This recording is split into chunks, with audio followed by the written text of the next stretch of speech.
Hello, everybody, and welcome to Positively Psyched with Rod Louden. Today's guest is a virtuoso guitarist. He's one of my guitar heroes. He was nominated for a Grammy for his first album, Cafe Au Lait.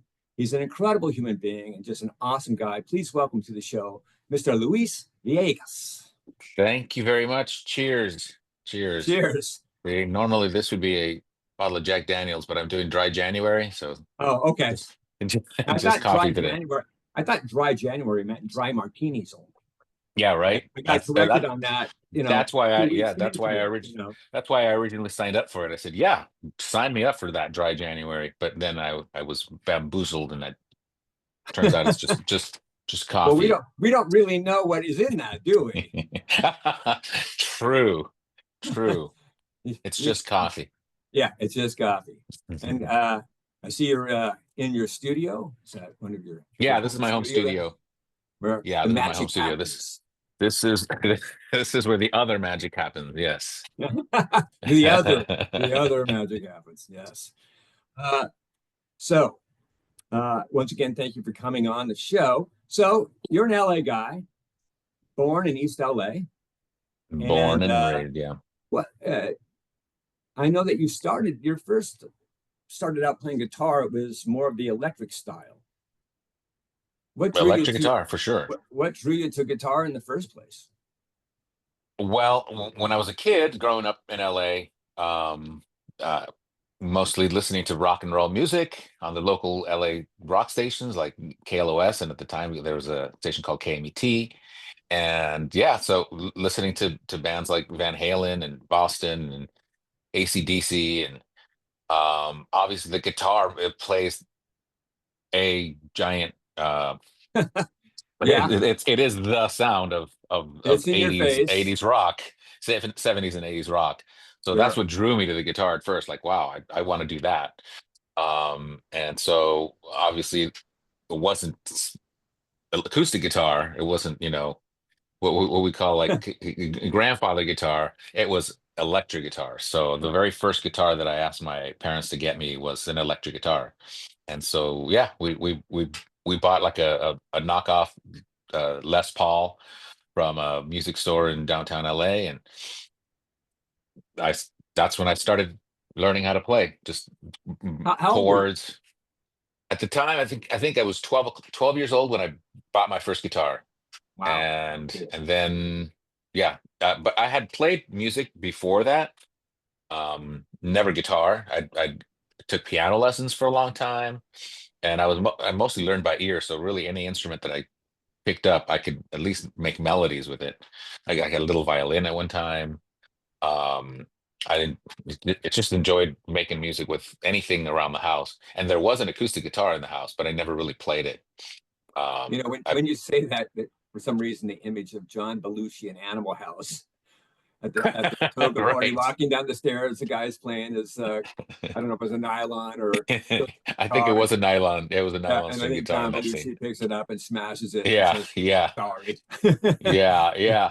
That was the sentiment back then. It was like, it had to be loud. It had to be, distorted guitar. So yeah, that's where my my love for the guitar went initially. It was in rock bands. I was in rock bands throughout all of like high school and stuff, and we played at the Sunset clubs, the Sunset Boulevard, and on Santa Monica Boulevard there was a place called the Troubadour, and there was a place called the Whiskey. All those big. Which I think you played at some of those places as well, right? Didn't you play in those places? Yeah, the Roxy.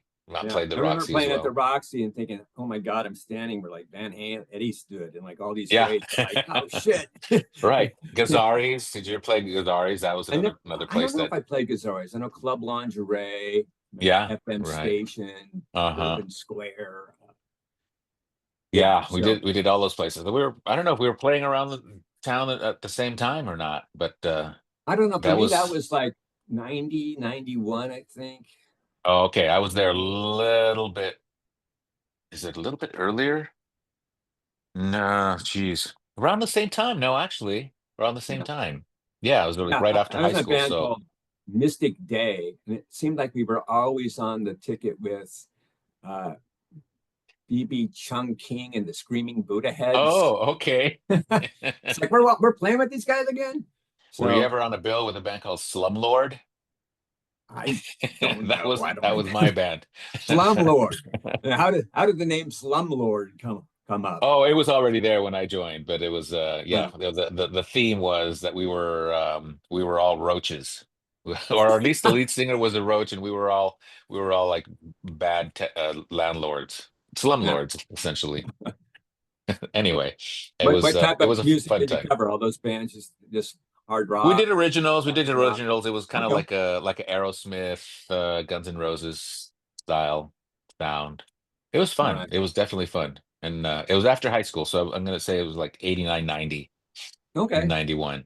So yeah, our paths could have crossed. Who knows? Could have, yeah. Could have. Yeah. Um, like, yeah, get off the stage. I need to set up. You guys went long. I do remember you now. Yeah. That was, yes. No, that was you to me. Oh, that's right. Sorry. Uh, So I know that you were influenced by your father a lot. my father was definitely a music lover. He played a lot of music at home. He loved classical music, so he had a lot of classical music records.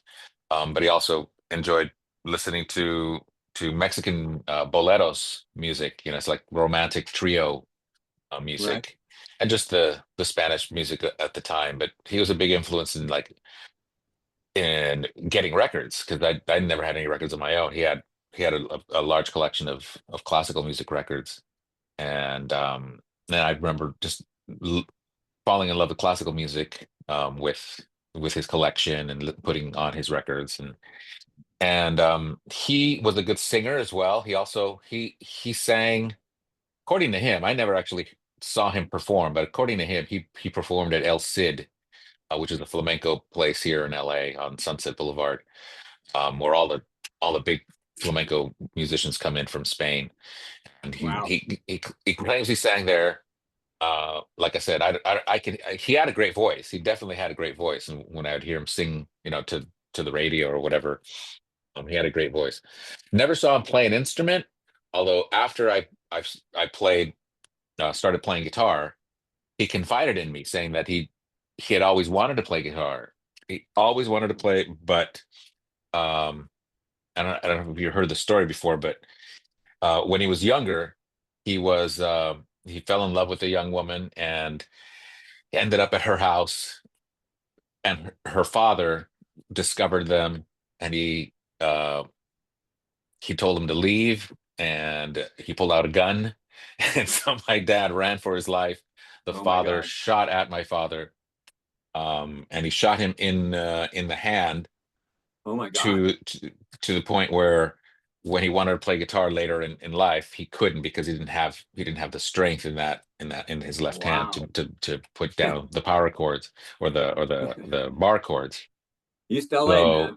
So Was he in well, East LA at the time? no, that was actually in Mexico Oh, I was in Mexico. in the wild west of Mexico. Wow. Wow. And I So just want to interject here for our young viewers. A record is something that we used to play. It was a flat disc and it went on a table that turned. The turntable was called. And you put this diamond needle on it and it sounded great. So, yes, back in the good precisely. days. Yes. Before That's it. streaming. You got it. Yeah. Yeah, before the ease of streaming today. So when did you But pick up the nylon? so the nylon, like I said, there was a nylon string guitar at my house throughout my youth. I just never paid attention to it until I'm gonna say it was definitely early 90s, maybe like you're saying 91, 92 when I quit my rock band and I decided I just wanted to change and I wanted to learn different things. So with my electric, I started playing a little bit more blues stuff, and wanted to learn jazz. So I kind of just started, you know, listening to jazz albums, and that was around the time that I started my first real job. I left school I attended UCLA up until my second year, and then I left school and I got a job working for the city of Los Angeles for the library. The LA Library, if you know, it carries vast amounts of everything. Right. And I just stumbled upon their CD collection at the time, and it was like, wow, I can listen to anything I want. Just like nowadays kids can listen to anything on a streaming platform. It was Right. similar in the sense that everything was all off. It was an enormous collection of physical CDs. So I could listen to classical, I could listen to flamenco, I could listen to jazz, and so I took these CDs home, brought them back after I listened to them. But yes, I learned a whole lot of stuff just by exposing my ears to all these different sounds, and that's when I picked up the acoustic guitar and started messing around with this flamenco sound, Spanish guitar sound, and at one point I thought that's what I want to do. I want to be a flamenco guitar player. Wow. Now, at that But time, that didn't really go exactly that way because flamenco, the flamenco guitar playing, the art form of flamenco guitar playing is a lifetime of learning. You learn it from when you're a yeah. little kid. Oh, yeah. So I knew I had to take kind of shortcuts and include what I already knew into something new, really. Now, is that when you were doing, and so when you were doing, I know that you did jazz festivals when you were younger. What band was that and what instrument? Oh, that was actually my band. So that was after my first album came out. The record companies that I was signed to, Okay. they were actually kind of a new age company, a new age Right. label. They had their biggest star there was a Japanese new age keyboard player named Kitaro. But they're getting their feet wet into this new Nuevo Flamenco sound. And the only stations that really played that were like the new age stations and the smooth jazz stations. So Right. so What was that's that? where they Smooth. they kind of booked me. They booked me into these basically jazz festivals, where I played with other jazz and smooth jazz musicians, which was super cool. Very, very cool.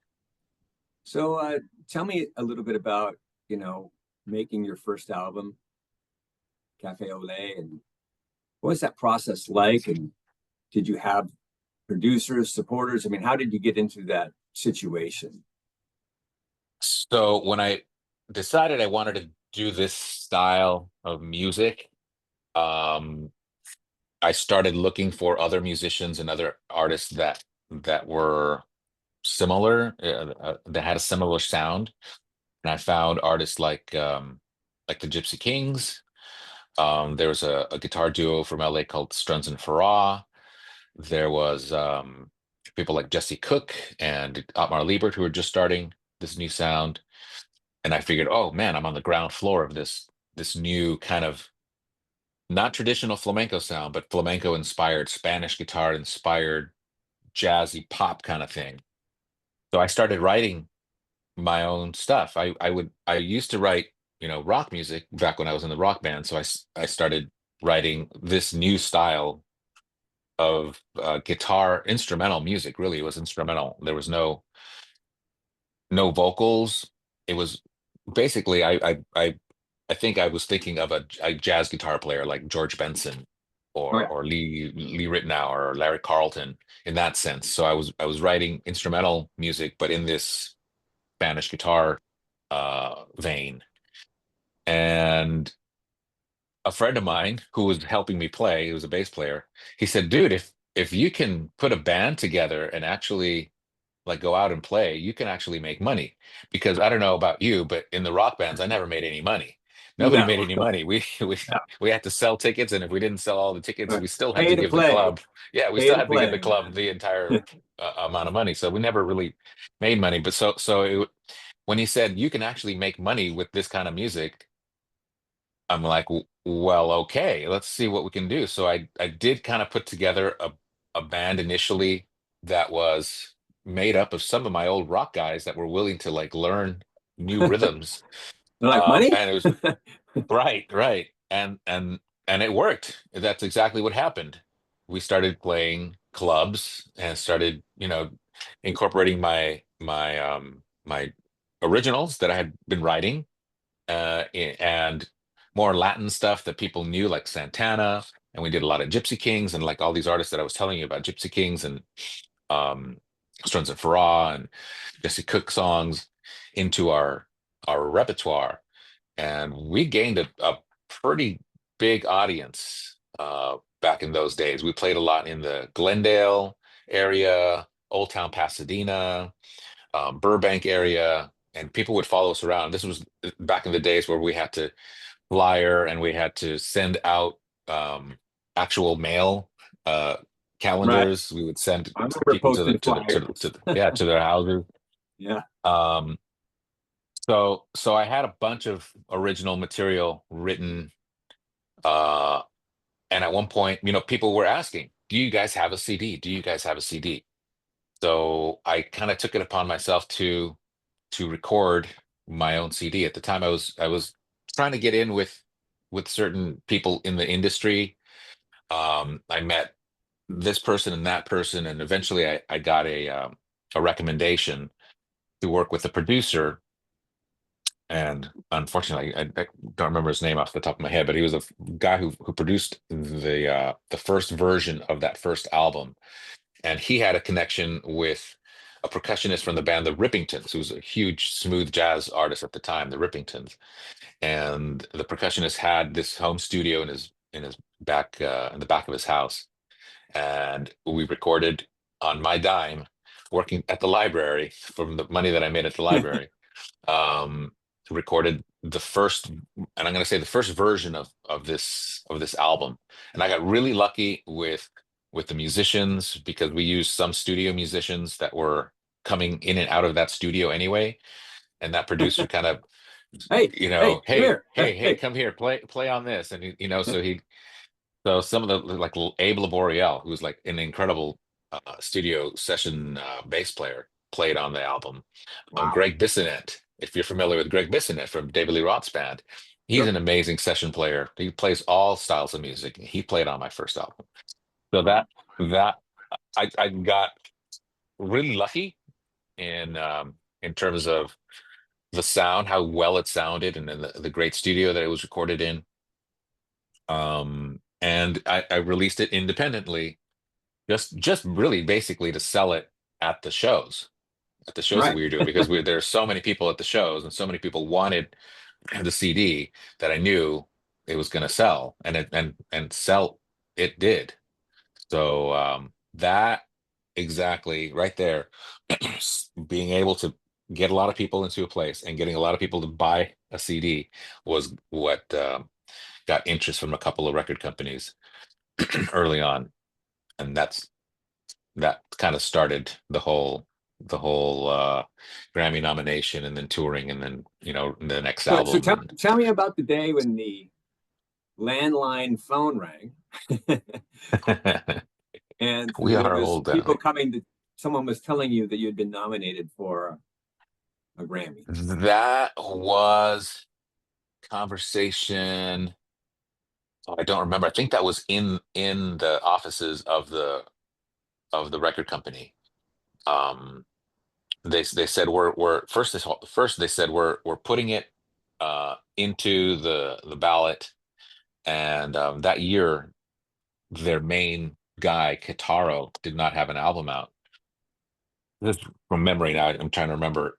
He didn't Right. have an And you're album like, out, so thank they God. so they they kind of pitched my album, Right. as the album that they were pushing to get a nomination, and it went through. Um, and we got the nomination, and it was for best new age album of the year. Right. Which, when they told me that, I was like, great, wow, we got that nomination, but for what? Right. It was for new age album of the year, which I never thought of my music as new age. This company, though, was a new age company, and that's what most of their artists were. So they just put it in that slot, and I thought, okay, well, it's something, right? It's a nomination for the new age album of the year, and that's that's as far as it went. There was a nomination, and it definitely was good to put it on all the interviews at that point, and all Sure. the flyers and advertisements and stuff like that. And did you go to the show? No, I was not even invited to the show. I don't think it would Oh, have been.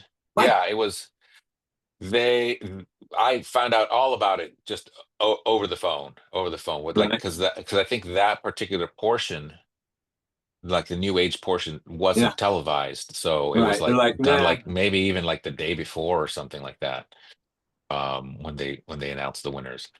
Yeah. There's always controversy around those categories. I remember when Jethro Tull was won for Yeah, best heavy metal, or precisely. the bear on TV wins for comedy. I don't know if you've ever seen the bear, but that is I definitely I comedy. definitely not a comedy, really. So it's like, wow, you know what? Who's deciding this stuff? You know, I thought they Right. got a lot of drugs out of those places, but I guess not. Right. So then you formed a band, Heavy Mellow. Right, Tell right. me about So that. so years later, I would say now we're looking at the year 2007, 2009. I met a guitar player named Benjamin Woods, and I had heard of him, and he had heard of me. So we kind of knew each other, and what I knew about him was that he had formed a band named Flametal up in the Bay Area. And Flamenco. Flametal was Right. exactly what you think. It's a mixture of flamenco and heavy metal. And whereas I put together a kind of flamenco inspired Latin pop kind of thing, he put together this extreme of like traditional flamenco with really heavy metal, like thrash metal. So putting that together, Wow. if you ever go online and you look up Fla Metal, FLA Metal, Oh, I will be looking at. look that up. It is quite an interesting um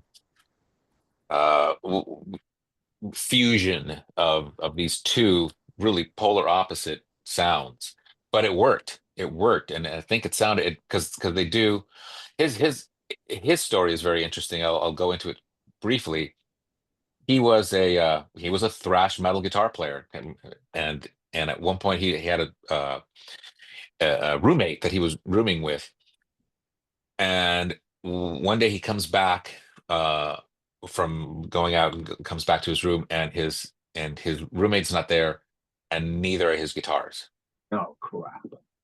So he figured, okay, well, this guy skipped town, and he ripped off my guitars. The only thing that the guy didn't take was this acoustic guitar. So so he started playing his thrash metal songs Right. on this acoustic guitar, and he's like, this kind of sounds like that flamenco stuff. So he see then there's the difference between him and I. Whereas I saw, oh my God, learning flamenco from this point, I'm not going to do this. So I'm going to see what else I can do. He actually took it upon himself to learn traditional flamenco. He went to Spain. He learned with some great guitar players, and he really went from 0 to 90 in just a few years, where he was playing with flamenco dancers, doing flamenco festivals, and doing the actual traditional stuff. And that's when he formed Flametal. So fast forward to when I met him.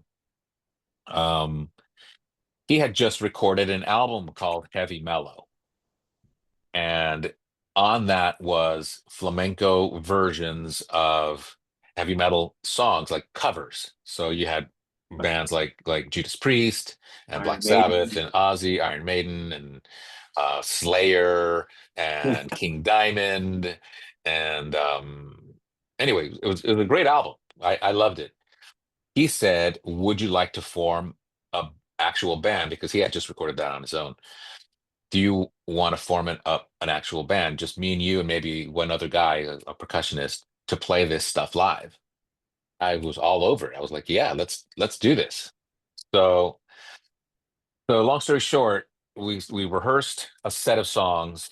He had a connection with a guy who books these traditional metal bands, these 80s metal bands, and he was putting together a cruise called the Monsters of Rock Cruise. And he talked to Ben, and Ben said, "Hey, I've got this band, Heavy Mellow, and I think we would be perfect for your cruise." So he was able to convince the guy to like put us on, and that was the beginning. I think we did the very first Monsters of Rock cruise in 2012, and we did them for about almost 10 years, which is like 8 years. We did every single cruise, not just not just the Monsters of the Rock cruises, but we also did the Moody Blues cruise with the Right. Moody Blues, Wow. and we did they called it Cruise to the Edge with Yes. So that was Wow. more like a prog rock. And Wow. I like to say that we had our fans on every single one of those cruises, because on the Monsters of the Rock cruise, they loved us because of the music, the songs that we were playing, familiar bands where they were all covers. So like Sabbath and Ozzy and Judas Priest and Iron Maiden. And then the Moody Blues cruise loved us because of the mellow part of that. They didn't necessarily know the songs, but it was flamenco music and it was mellow. It Right. wasn't the loud, electric guitar stuff. And then the prog rock audience from the Yes cruise loved us because we were kind of intricate stuff, and Yeah. Very technical prog and musicians, yeah, are into the technicalities of stuff, and there was a lot of technical playing on our sure. end, a lot of virtuoso kind of techniques and whatnot. Yes. So Wow. yeah, So that you was got to meet a lot of other musicians and rock stars, and that must yeah. have been wild when you weren't playing. Oh yeah, yeah, because when the bands are not playing, they're just hanging out. So when we're not playing, we're hanging out. When UFO is not playing, they're just hanging out. When Lita Ford is not playing, when Queensryche's not playing, they're just hanging out, just like everybody else. So yeah, we That got to meet just a lot of those guys. what a dream, man. Yeah, it What was fun. a dream gig too, because you're out on a cruise and you're going places, and you're just with a bunch of just awesome musicians, and you must have felt Yeah, very blessed. what was awesome was, as guitar players growing up in that era, I looked up to these guitar players, like the Right, guitar player from so and so and whatnot. And right, so when we're hanging out with them, for example, here's the story. We were hanging out one time, and I was hanging out with a guy named Jeff LaBar, who is the guitar player for the band Cinderella. I don't know if you're familiar with that band, sure, of course, but we're yeah.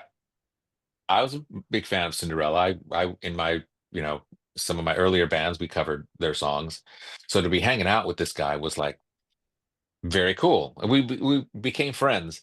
And at one point, we were asked to jam. Like somebody gave us a guitar, like, "Hey, just play something." And they gave it to Jeff, and Jeff's like, "Oh, come on! I'm gonna play guitar here in front of this guy who's like a virtuo," and he's pointing at me. right. And in front of this guy who's like a virtuoso guitar player. I don't know. So interesting how perspectives are, right? Because Well, sure. I thought, well, I'm not going to play anything. This guy's the rock star. He's going to have everybody singing his songs and whatnot. But he was on the opposite end. He was like, play in front of this guy? No. No. Yes, yes. Yes.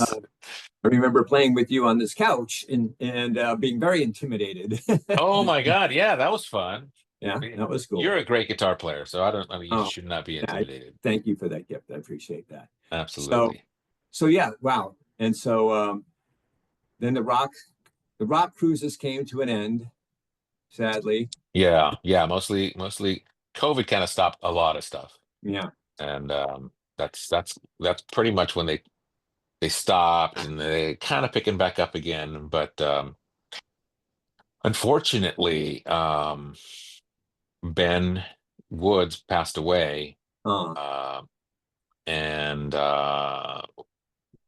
just out of respect, we haven't picked up that idea again, of the heavy metal idea.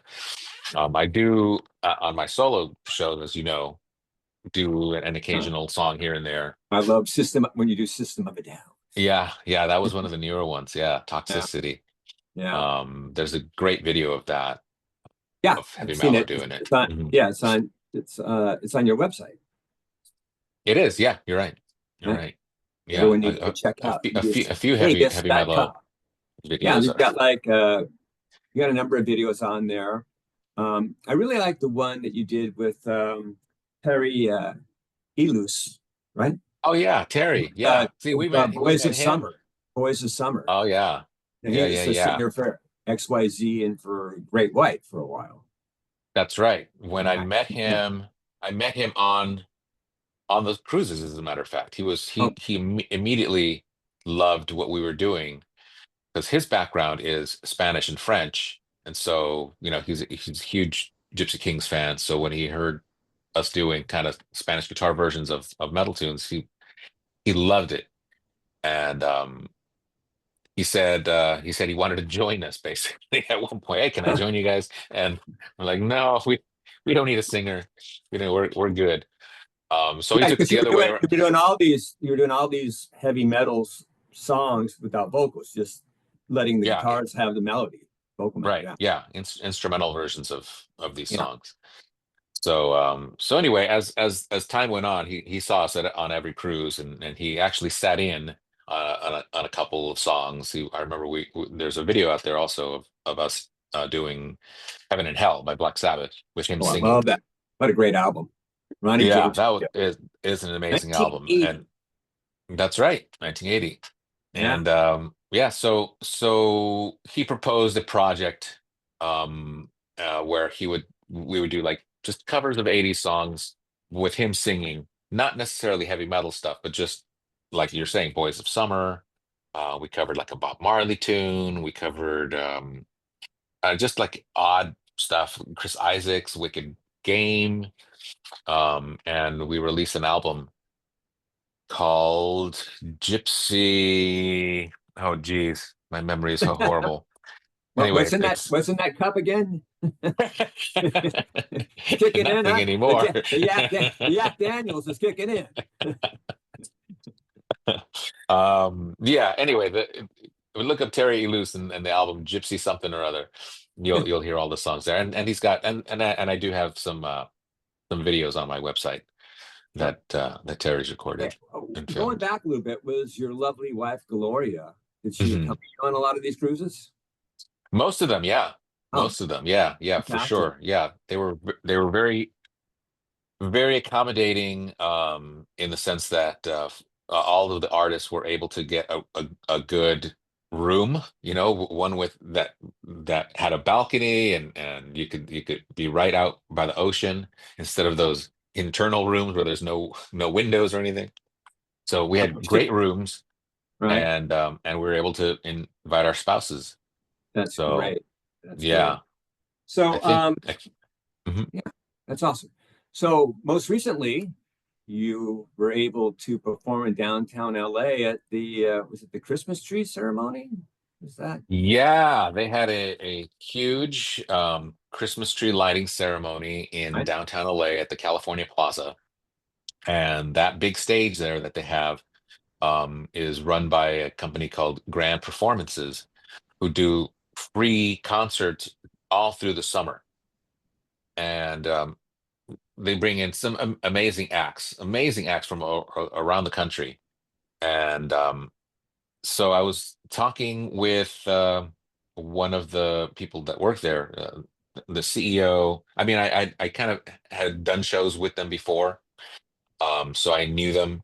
And one of them reached out to me and said, "Hey, we're going to be doing a tree lighting ceremony." He had heard that I had put together a huge band for my Christmas concert, and earlier this year for my birthday concert, Which was a great which concert. I was there. you were there. Yeah, Went yeah, third yeah. row. It was awesome. And so you saw the band. It Yeah. was bass, drums, Jose, percussion, two guitars. Jose Yeah, Jose Garcia. Garcia on vocals. We Yeah. had Carlos Rodriguez on piano, Al Velasquez on percussion, Keith Saul on percussion. We had like three percussionists. We had a horn section. Yeah. Right. So I kind of pitched that band to do grand performances for this tree lighting ceremony. They loved the idea. They actually they thought we were doing like a swing thing, kind of like Brian Setzer's orchestra and Right. his Christmas thing. So they're Right. like, "Oh yeah, this swing Christmas is going to be incredible." And I thought, "Oh, wait a second. Okay, you know what? We could probably pull something like that off." So my piano player Carlos, he's done big band stuff before, but with an actual huge big band, like I don't know, it's like a 12-piece horn section plus Right. the rhythm section. So he augmented my band with another three horn players, and we did some rehearsals for some actual swing stuff along with the land stuff, and it sounded fantastic. It sounded great. We did just it was just one set while they're for the first time that they turned on not just the tree but the entire area had Wow. lights all over the place That and must have been amazing to witness from the stage. Yes, it was. It was fantastic. It was beautiful. It was like almost like magical the way they had it set up. They hired a lighting company that specializes in that kind of stuff. But this was the first time they were using this new technology. I don't even know what it was. You, I think they have a website where they show what all that new technology was. Kind of looked like 3D things and the because the tree wasn't a tree per se. It wasn't an actual physical tree. It was built entirely with lights. Wow. Yeah, it was very, very cool. That is awesome. Well, congratulations on that. Thanks. And I'm sure they love you. Yeah, it seemed like they did. Actually, they told me that they filmed the whole thing and they would allow me to watch it and post it if I wanted to. So I haven't received it yet. All right. I'll let you Keep us I'll posted post on. it. Hmm. So I want to shift now a little bit into the psychology of music. And it's Yes. very interesting. I find the people that can emote what they're playing far more interesting than people that are super technical and can shred, but you're not really connecting to them. Um, Hmm. and one of the things that I like about your playing is it just seems effortless, and you seem so happy all the time, and there's great joy that comes off, and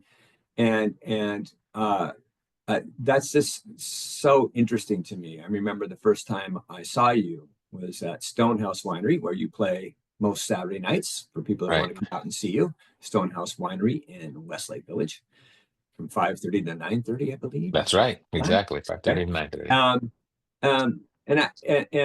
I'm wondering, have you ever experienced like performance anxiety, and when did that finally go away? Because that's a common thing I think about a lot of creative people or artists is that some of them. I remember reading one of the guitarists in Def Leppard was just terrified every time he went on stage. you know, Right. Terrified. Right. Even Right. after 50 shows, I'm still terrified. Um, what was your experience with that? Have you ever experienced that, and how did you get over it? Do you know? N- I never really, really experienced that. Hmm. I remember uh, m- when first started playing, performing live, and that was like at backyard parties in high school, and even when we started playing clubs like the Troubadour. The Troubadour was my first big time club to play. I don't remember ever feeling. I mean, there's always butterflies before you go on. Like I never had anxiety per se, but it was always like anticipation. Anticipation. It was like almost Happy. when yeah, when you're about to go out on a date, you kind Yeah. of have these butterflies. But But once you're there, Right. you're on and you're loving the moment, and you're so in it's one with the music that it vanishes as soon as personally speaking, as soon as I hit the stage, it's all gone. All the anticipation and the butterflies. I'm just enjoying the moment, and playing the music. I mean, I think the times that I have were when it wasn't like my performance. We were doing a private event, and it was something somebody put together, and it was me on electric guitar, which I hadn't played in a while at that point, but we did some rehearsals, and it was a drummer, a bass player, a keyboard player, and myself on guitar, and it was for a company called Oracle, and it was a Sure. big thing in Las Vegas where they like lifted us up in these cranes, like I don't know, it Yeah. was like 50 feet up in the air, Holy sh. and and I that was a little anxiety. It created some anxiety because I wasn't as familiar with the music. It wasn't my music. We had rehearsed it to the point of where we knew it, but the whole other aspect of being lifted up and playing to an audience that we didn't know, that weren't really there for us per se. We are kind of providing the soundtrack for the CEO to come out. That was the whole Right. thing. Like we were Right. anticipating him to come out, and there, a la Pink Floyd, there was this huge wall up on the stage, and when we were finishing up the climax of the piece of music, boom, the wall comes crashing down and the CEO comes out. And that's not usually what I do. You know, Right. even That in that my was a show, trip. they're very, very centered on just the music and the band, and I get a lot of, I look around at my band members when I play a lot, and I get a lot of I don't like satisfaction just communicating with them, Yeah. and that's more what I'm used to. So this other thing, that was anxiety driving. Yeah. But typically no. I always feel pretty safe, um, pretty safe and pretty happy, and kind of at peace, and at one with the music when Right. I'm playing. Right. And technically now you're just, again, you're kind of intimidating to most guitarists, as your story told.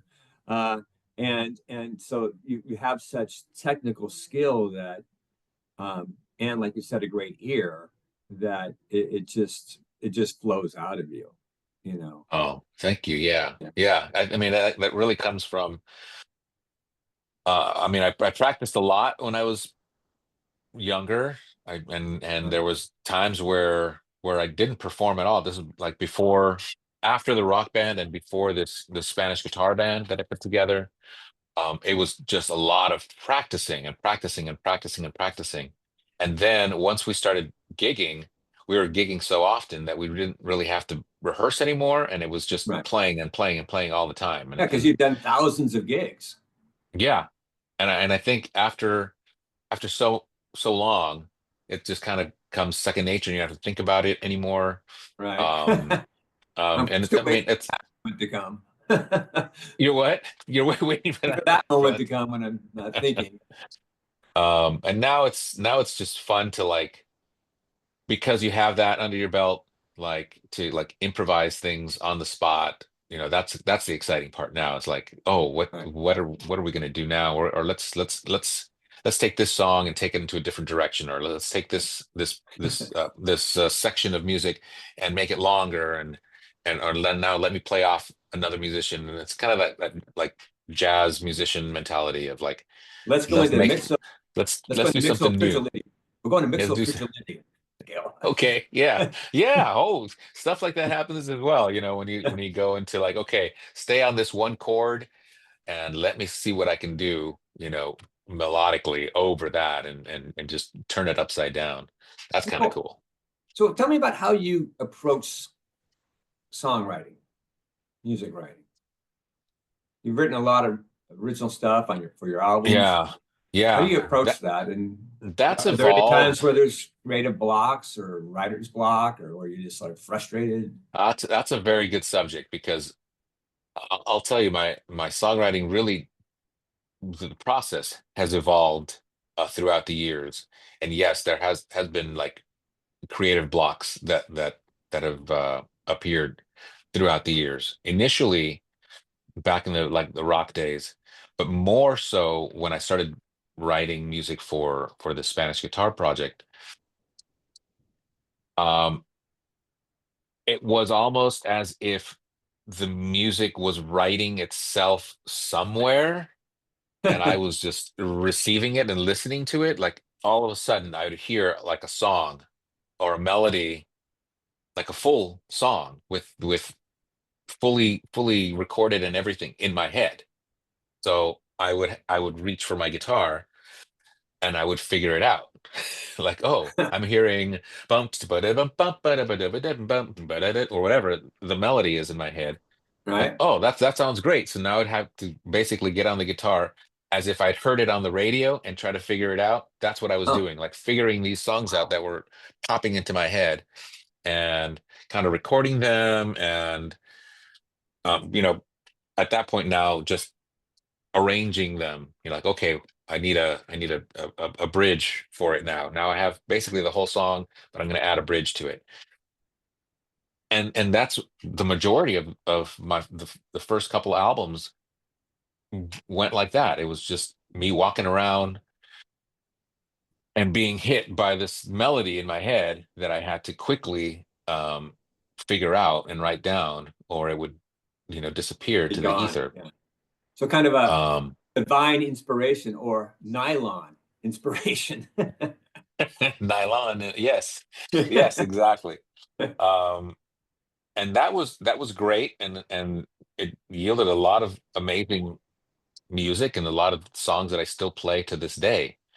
Right. Um, as time went on, now I'm performing, now I'm doing these festivals, now I need to record a third album and a fourth album, and now you're waiting for the divine inspiration and it doesn't come Oh because no. now it seems like you're forcing it. Now it seems like you're expecting it. Now it seems like, you know, Right. um, like it's not natural. It's not now, I think now, that now. happens a lot with it's happened with a lot of like rock bands where their first album is just incredible, and then the studio the record company pushes them as fast as Uh-huh. you can to get a second album out, and it usually falls flat because the what went into writing the first album was years and years of playing and instructing, and now they're trying to put Right. their album in months. Precisely. Yeah, Precisely. Yeah. Yeah. I think there's that. And in my particular case, there's that. There was the drying up of the divine inspiration. Now I'm forced to like really like trying to figure out melodies on my own.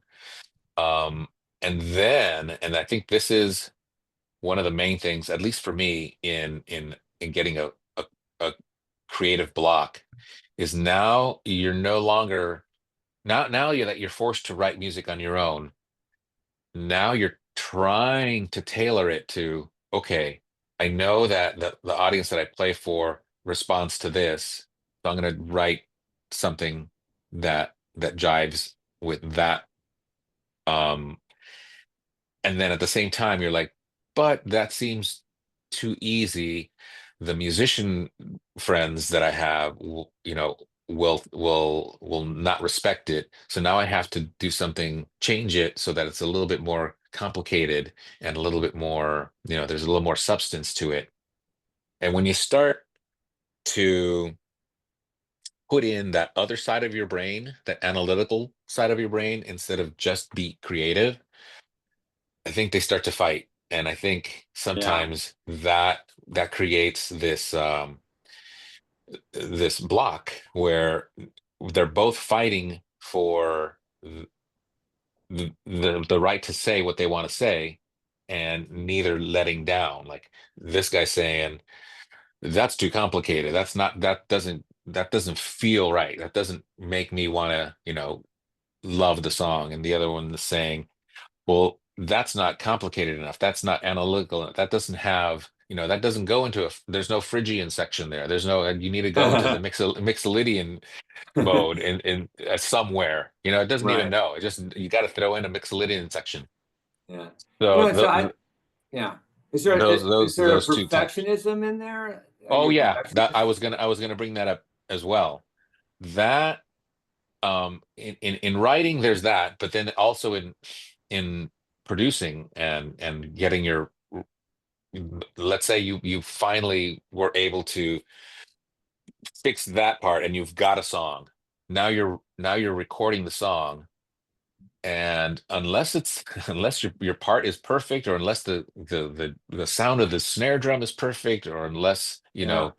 oh, are we gonna add keyboards to this or not? There's so much that if you're a perfectionist, and I don't really consider myself a perfectionist, but there is a part of me that doesn't like things to sound horrible. So, Yeah. you know, Of you course. yeah, you try, and you try to make it sound as good as possible. Yeah. Um, but you're always second guessing yourself. And that may be, part of the perfectionist part, where like, no, you can do that better, or no, you shouldn't put that out because people will think it's Right. not good, or it's not as good as the first album, or Yeah. so there's that. And a lot of that is detrimental to a career, Yeah. especially if that's what you're doing for a Paralysis living. by analysis. That's where I like, There you work go. Yeah. perfection, and it's like when I started, like, okay, I'm going to record a little classical piece or whatever. And, I did this Alex Lifeson piece, Bruins Bane, and I'm like, okay, I can try and do this perfect and be here for 3 days, or I can get it really good and have some twangs in it and things like that and release it. And I'm doing that. And so I did, like, I don't know, my wife, I said, film this. I did like 3 takes maybe. That's good enough, right? And to get Yeah. perfection, and I have to laugh right now as I look down as I was typing this morning, hurriedly, that you're on Positively Psyched with Rod Louden. If you look at uh, my little word screen thing there, I spelled Yeah. positively wrong. Oh, is that right? Yeah, that changed the name.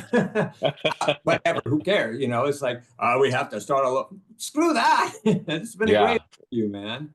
Um, Right.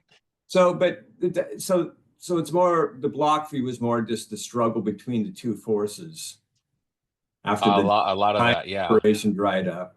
Wow. Hmm. So Yeah. what are you working on these days? These days, wow, I've just getting over the hangover of December and all the shows that we did in December with the huge 14-piece band. Wow. So I'm loving that. I've been doing throughout the last couple of years, and I'm still doing these. I just finished one up. I've been doing music for a singer named Ken Tamplin, who's got Sure. a vocal academy, Ken Tamplin Vocal Academy, and I've been Yeah. doing, yeah, basically flamencoizing also popular songs Yeah. from the 70s and 80s, He's a and great singer. he's an amazing singer. Yeah, Yeah, he's amazing got a huge singer. following as well. And And yeah, I'm working with him, and we're putting out videos and flamencoizing popular songs. And I'm working with Terry Luce still. We recorded a few songs that are going to be released this year as well. And I'm working on a new song with him right here in the studio. I also am I've signed with a publishing company who's interested in acquiring some of the publishing that the old record companies had, and wow, we re-recorded some of my old songs and put vocals on them. That those two songs will be released. I think they said February. I think February. So next month, two new songs will awesome. be released, and probably will be on my Spotify page as well. I'll definitely make sure everybody knows when those Yeah. are So out. for people that want to listen to your music, I think you recently joined a relatively new streaming service. Is that? Oh yeah, yeah, yeah. There's a new app called Soundsplorer that I've paired with. I'm and I'm going to be releasing all the new stuff that comes out will go out on SoundSpoor first. So if you want exclusive stuff, it'll eventually come out on the regular streaming platforms like Spotify and Apple Music and all the regular suspects. But Right. I'm doing all my initial releases on SoundSpoor, and I believe the app was initially just available for iPhone, but now it's available for Android as well. SoundSpoor. And yeah, all the new stuff goes up there first. Well, continue on rocking, my friend. And if you want to catch Luis live, he's at the Stone House Winery in Westlake Village on Saturdays. And any other upcoming gigs, you can check his website. Anything you want to, where you're going to be anywhere else for the next? Yeah. I play on Saturdays at the Stone House. On Sundays, I'm at the Newport Beach Country Club. I was just at the Sunset Hills Country Club in Thousand Oaks. I do private events all over the place. So if you want some flamenco heavy metal stuff or any other stuff, Yeah. reach out to me on luisvillegas.com. Yeah. If you want to be blown away by what the guitar can do, hire Louis. Well, once again, thank you for coming on Positively Psyched with Rod Louden, or Positively Psyched with Rod Louden. And I just want to say congratulations on this podcast and everything you've done just within the last couple of years. I saw that you're also your book is being redistributed. That's awesome. You're doing a lot of stuff. Monster Relationships, Taming the Beasts That Are Killing Your Relationships, available on Amazon.com. There you go. I'm a big fan. Thank you, man. Thank you. Well, thank you, sir. I'm a big fan of yours. You know that. All right. Well, take care. And until we meet again, keep rocking. Thanks. All right. Bye-bye.